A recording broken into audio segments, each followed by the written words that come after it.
amigos televidentes, amigos estudiantes, amigos que les gusta lo más hermoso que hay de las artes, que es la literatura. Hoy quiero hablar de un poeta y analizarle, mirarle, comentarle un poema que se dice que es el mejor poema escrito en Colombia. Su autor, José Asunción Silva. Él nació en Bogotá por allá en el año de 1865 y murió en 1896. Es decir, solamente vivió 31 años. Ya veremos por qué. Era un hombre muy controvertido, introvertido más bien, tranquilo, calmado, pero nació en una familia en esa época como poderosa y económicamente, aunque sea en apariencia, era muy importante. Escribió muy poco, solo poemas y una sola novela, y tuvo una desgracia como escritor que hablaremos más adelante. Perteneció al modernismo. Recordemos que el modernismo fue traído por Rubén Darío, un poeta de Nicaragua aquí a América, pero José Asunción Silva, dicen algunos que fue mucho más importante que el mismo Rubén Darío. Y escribió una novela que se llama De Sobremesa, que es la primera novela modernista aquí de Colombia. Su nombre era José Antonio Asunción de Silva. Su papá, don Ricardo Silva, también fue escritor, tenía negocios, y doña Vicenta Gómez.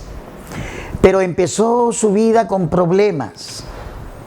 En su infancia vio como 3 de sus hermanos murieron: Alfonso, Inés y Guillermo, y los otros 3 solamente llegaron a la adultez, que fueron José Asunción, su hermosa hermana Elvira y Julia. Esto indudablemente, y la muerte de su padre lo marcó para toda la vida, indudablemente. Vivió una vida, digamos, de aristocracia, de importancia, tuvo la oportunidad de viajar a Europa, de codearse con los mejores poetas, por ejemplo, de Francia, Stéphane Mallarmé. Aquí en Colombia fue amigo de Rafael Pombo, y era una persona con muchas relaciones, a pesar de ser un poco introvertido, de ser tranquilo. Se ha hablado mucho de José Asunción Silva, de su vida personal, de su vida amorosa. Algunos críticos dicen que tuvo una hija, otros críticos dicen que era un afeminado, y otros más osados, no sé si es la verdad, que amaba muchísimo a su hermana Elvira, que era muy bella, y que la muerte también la cogió muy joven, la agarró joven, y que eso lo traumatizó para toda la vida y fue la causa de su muerte y la causa de escribir el poema que más adelante vamos a analizar. Pero su vida, miren los problemas ya: la muerte de sus hermanos, la muerte de su hermana Elvira, la muerte de su padre, y llega un problema que es la quiebra económica. Los negocios empezaron a andar mal, se le puso al frente, le robaron su almacén que tenía. Es decir, tuvo muchísimas situaciones complicadas en la vida. Estuvo en París, vivió en Europa durante un año. ¿Qué más les cuento? Se hizo famoso con las poesías que escribía. Indudablemente empezó a escribir poesía, y la poesía lo llevó a ser muy importante. Tal vez la influencia mayor la recibió de Gustavo Adolfo Bécquer, el mejor poeta romántico de España, y de ese gran poeta Edgar Allan Poe, que también se suicidó. Tiene varios libros, no es muy grande su obra, porque mire el problema también que le pasó. Él trabajó en Venezuela, que vino por una semana a Barranquilla en barco. El barco naufragó y ahí traía unas obras que había escrito durante 5 años. Traía una novela y muchos poemas. Por eso su obra es corta. El naufragio le hizo perder novelas. ¿Qué escribió? De Sobremesa, una novela que es la precursora modernista, como ya dije. Escribió Los Nocturnos, el 1, el 2 y el 3. poemas para niños como Acerrín, Serrán, Los Maderos de San Juan, poemas como A un pesimista, Crisálidas, El mal del siglo, Crepúsculo, Triste, etc. Fue un hombre con muchísimos problemas, como ya lo vimos en la vida, y tal vez lo que más lo marcó fue la muerte de su hermana Elvira. Y esto hizo, dicen algunos, que muriera en la forma como murió. Se cuenta que él fue donde un médico y le dijo: doctor, ¿dónde queda exactamente el corazón? El médico, dicen que con yodo o con mertiolate, le marcó en el pecho exactamente donde quedaba el corazón. Y esa noche en su cama se pegó un tiro con un revólver, no en la cabeza, sino en el corazón, encontrándolo al otro día muerto. Por su hermana no sabemos todavía. Es un hombre con unas metáforas impresionantes. Mire cómo hablaba del beso. Dice: ósculo triste, suave y perverso. ¿Cómo será un beso triste, suave y perverso? Lo dice él. Una errante luciérnaga alumbró nuestro beso. Hermoso. Que usted esté besando a la mujer amada y que pase una luciérnaga y con su luz ilumine ese beso. Pero dice cosas de su vida. Por ejemplo: murió mi vida, quedó apenas iluminada por otras luces y no volverá a tener nunca la claridad triunfal del mediodía con que ella la iluminaba. El problema de la muerte no tiene solución, tampoco lo tiene el problema de la vida. Es decir, la vida también es un gran problema sin solución. El poema que vamos a hablar de él y que dicen que es el mejor de Colombia se llama Nocturno Tercero. El gobierno le rindió un homenaje y por eso en los billetes de 5.000 pesos está su esfinge, está su imagen y parte de su poema. Inclusive en los billetes nuevos de 5.000 pesos continuaron con la imagen, que era solo para políticos y cosas de esas, y se lo dieron a José Asunción Silva. El poema tiene como argumento la muerte de una persona amada, una persona que se quería mucho. ¿Es su hermana? No sabemos. Algunos dicen que hacía relación sexual con la hermana, con Elvira, que era muy bella, pero no sé si es especulación o es la realidad.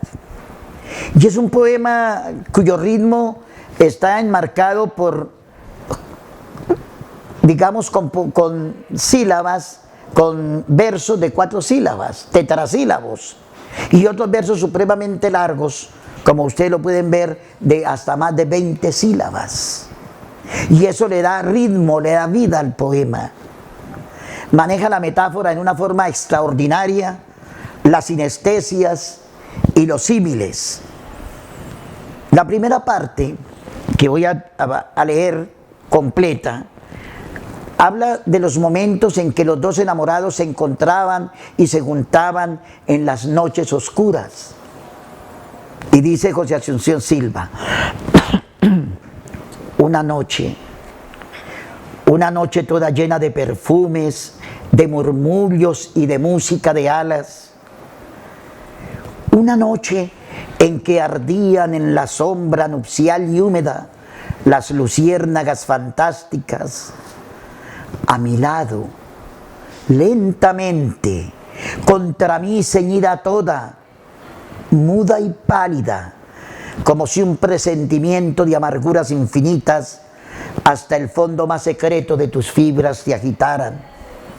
Por la senda que atraviesa la llanura florecida caminabas, y la luna llena, por los cielos azulosos, infinitos y profundos, esparcía su luz blanca, y tu sombra, fina y lánguida, y mi sombra por los rayos de la luna proyectadas sobre las arenas tristes de la senda se juntaban, y eran una, y eran una, y eran una sola sombra larga, y eran una sola sombra larga, y eran una sola sombra larga. Ojalá un pintor pintar la hermosura de este encuentro de los enamorados.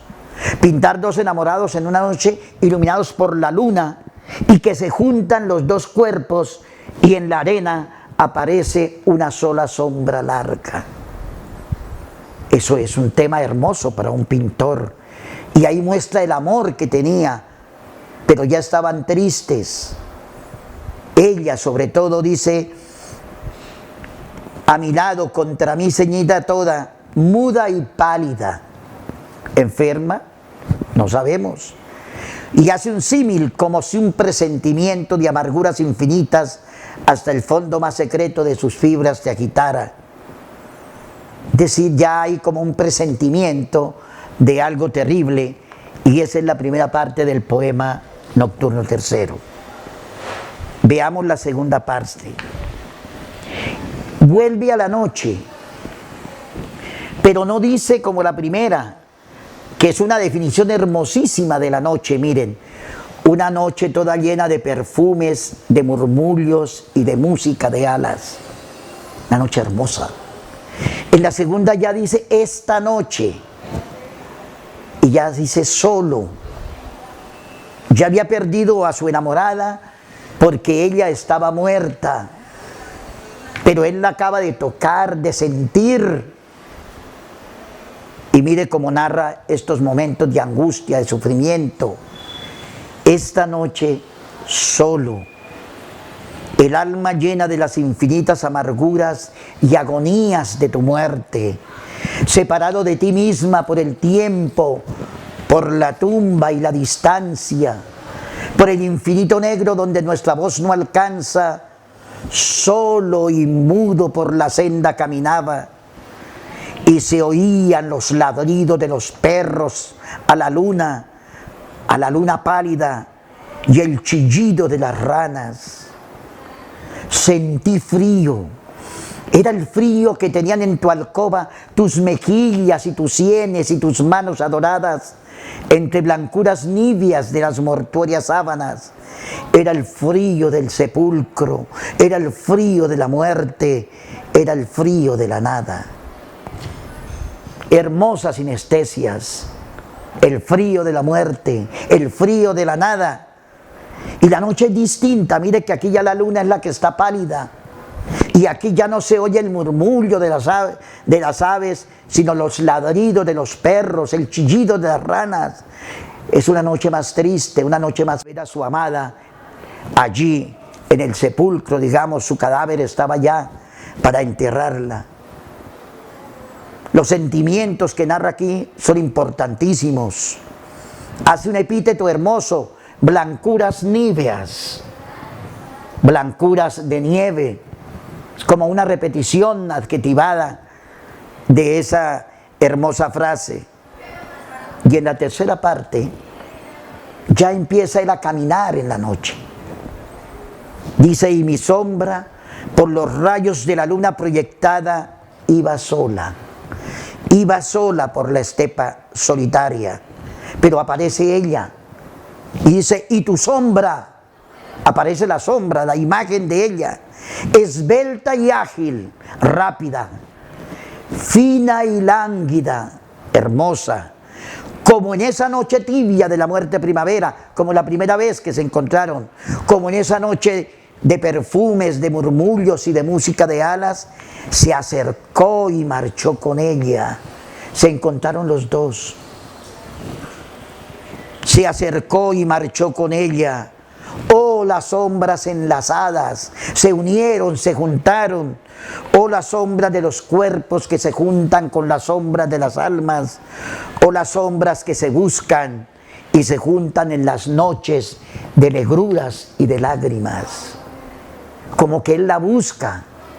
Entonces uno se pregunta: ¿será que él se mató para encontrarse con ella allí en la muerte? Y lo dice en su poema. Pues ahí queda la duda. Es una obra hermosísima, es un poema hermosísimo para dedicárselo a las personas que pierden a sus seres queridos. Hoy, lastimosamente, los profesores, con mucho respeto lo digo, no hacen leer poesía a sus estudiantes. Y por eso se les dificulta tanto analizar un poema, hacerle la lectura crítica que les pide el IFES, porque no lo entienden. Qué hermoso es buscar a estos grandes poetas, buscar su poema tal vez más famoso como en este caso, y hacerle una lectura crítica para ver cómo con sentimientos, cómo con palabras los poetas son capaces de mostrar sus sentimientos, su interiorización. Leamos poesía y leamos el Nocturno Tercero. Muchas gracias.